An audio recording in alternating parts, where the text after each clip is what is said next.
আসসালামু আলাইকুম এভরিওয়ান, কেমন আছেন? আশা করি ভালো আছেন। আমি আলহামদুলিল্লাহ ভালো আছি। দেশ এবং দেশের বাইরে যে যেখান থেকেই আমার ভিডিও দেখছেন সবাইকে জানাচ্ছি স্বাগতম।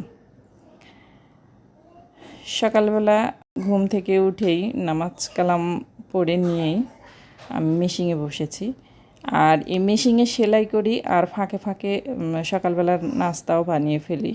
সকালবেলা আফিয়া ঘুমোয়, এজন্য আর সকালবেলাটা নীরব সেলাইটা করি। ওকে নিয়ে তো আর সেলাই মেশিনে বসতে পারি না, তো ও যখন জেগে থাকে তখন অন্য অন্য হাতের কাজগুলো করি, আর যখন ঘুমে থাকে তখন চেষ্টা করি একটু মেশিনে বসার।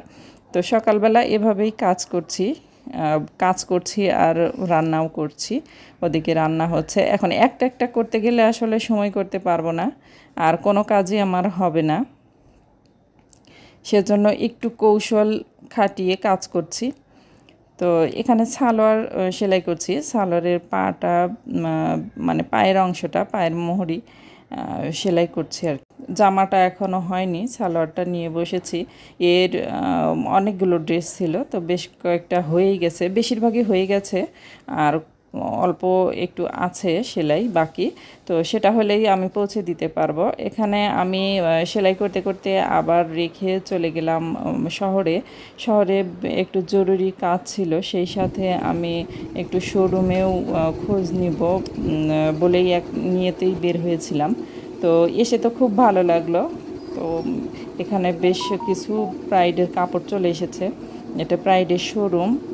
তবে এই বল প্রিন্টের যে কাপড়গুলো আছে এগুলোর অনেক দাম বললো উনি আর কি। তো সেটা দিয়ে আসলে ড্রেস তৈরি করে সেল করতে গেলে আর পোষাবে না বলে আমার মনে হলো। তো শহরের কাজ সেরে বাসায় এসে আবার রান্না বান্না সারলাম। রান্না করছিলাম না, উনি রেখে চলে গিয়েছিলাম খুব তাড়াহুড়া করে। তো এসে রান্না কাজ সমস্ত সেরে নিয়ে আবার বিকালে বসলাম। আমি এক কালারের একটা শাড়ি নিয়ে আসলাম, এর আগেও কয়েকটা নিয়ে আসছি, সেগুলো রয়েছে, সেগুলোর কাজ এখনও করিনি। সেগুলো যখন ড্রেস তৈরি করি তখন আপনাদের সাথে শেয়ার হবে ইনশাআল্লাহ। তো আজকে এই সাদা শাড়িটা নিয়ে আসলাম। আমার একটা ড্রেসের অর্ডার আছে, সেই ড্রেসের ওড়নাটা হবে সাদা। তো সাদার উপরে কাজ করতে হবে, হাতের কাজ হবে। তো সেজন্য একটা শাড়ি নিয়ে আসলাম। তো এখান থেকে একটা ওড়না বের হবে আর বাকিটা থেকে যাবে, আমি পরে কাজ করে নিব যখন যেখানে লাগে।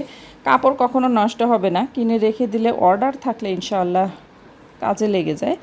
সেটা বিভিন্নভাবেই কাজে লাগে, পাইপেনে লাগে, ড্রেস তৈরি করতে লাগে। একটা শাড়িতে দুইটা পোশাক হয়, মানে দুইটা ড্রেস হয়। দুইটা ড্রেস বলতে কি, দুইটা জামা বানালে, শুধু ওয়ান পিস বানালে দুইটা হবে, আর দুইটা ওড়না হলে দুইটা ওড়না হবে, না হলে টু পিস হবে, একটা জামা আর একটা ওড়না হবে, এরকম মানে দুটো পিস হয় আর কি। তো আজকে আর কাটবো না, যখন কাটবো আপনাদের সাথে মাপ অবশ্যই শেয়ার করব।